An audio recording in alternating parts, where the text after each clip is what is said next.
and that is everything around you that you call life was made up by people Hi, who are no my name is smarter. Kang, and I'm halfway through an existential crisis because no one prepares you for college, let alone it being a pandemic.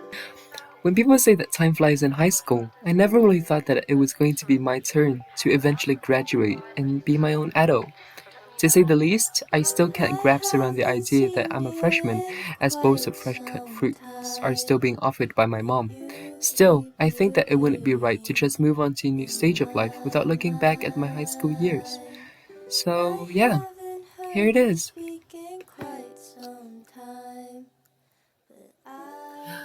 For some context, I study in a gifted school program, and the admission rate probably took away 2 years of my life. As cringy as it may sound, I think that part of what made my experience more worthwhile was the harsh entrance exam, and it made me feel very accomplished and humbled. When I look back, however, I think that I regret my junior year the most because, if I'm being frank, I was a total butt to everyone. Partly because I thought that getting in was the end all be all and my life was destined for success, which it obviously wasn't. It soon hit me that the workload was criminally huge and I was a total train wreck of a person. In combination with my growing insecurity and peer pressure, being an asshole was maybe my defensive mechanism. And I don't even know why my classmates haven't dumped my ass in the fiery pits of hell.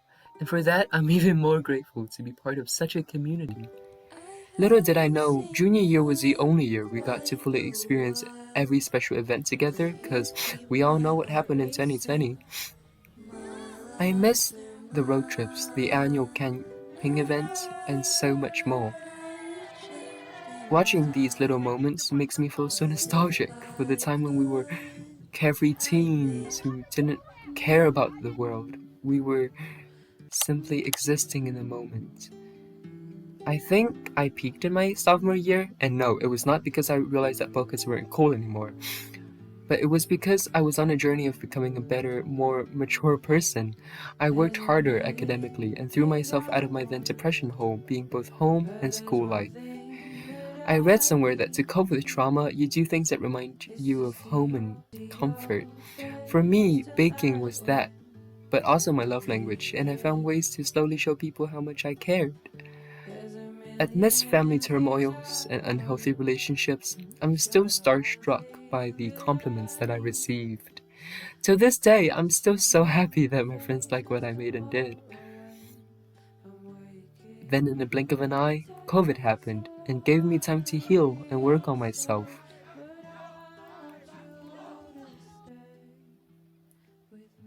During this time, I realized something important that I would like to share.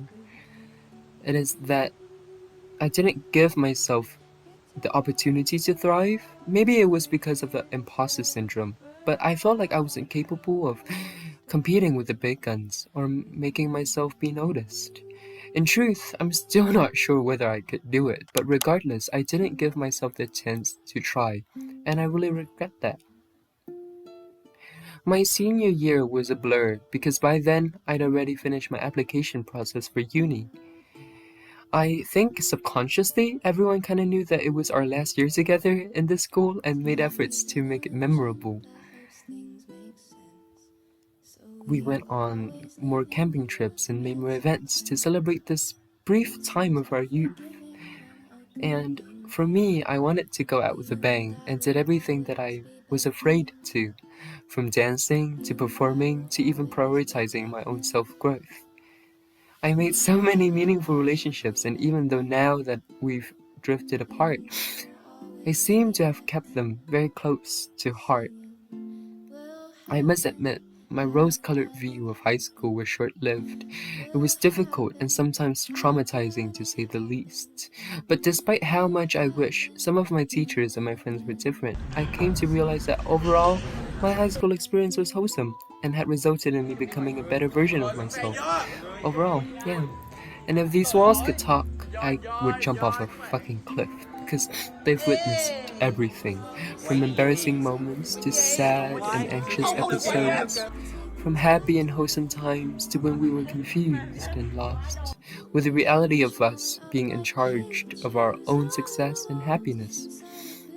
The things that I think we did do right was to live in the moment and value each passing days. Thank you so much for always being there with me and supporting me. Thank you for being a part of my youth, and now that I'm a freshman, I look back at this time with such fondness and nostalgia. Thank you to my little group of friends. I freaking love y'all so much. And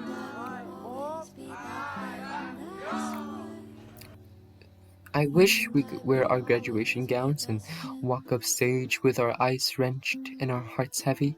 I wish that we could have gone to prom or have our class photos taken or even just go on school road trips that we've been excited for but never really got to go due to COVID.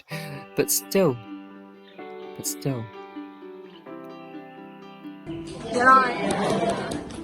Okay.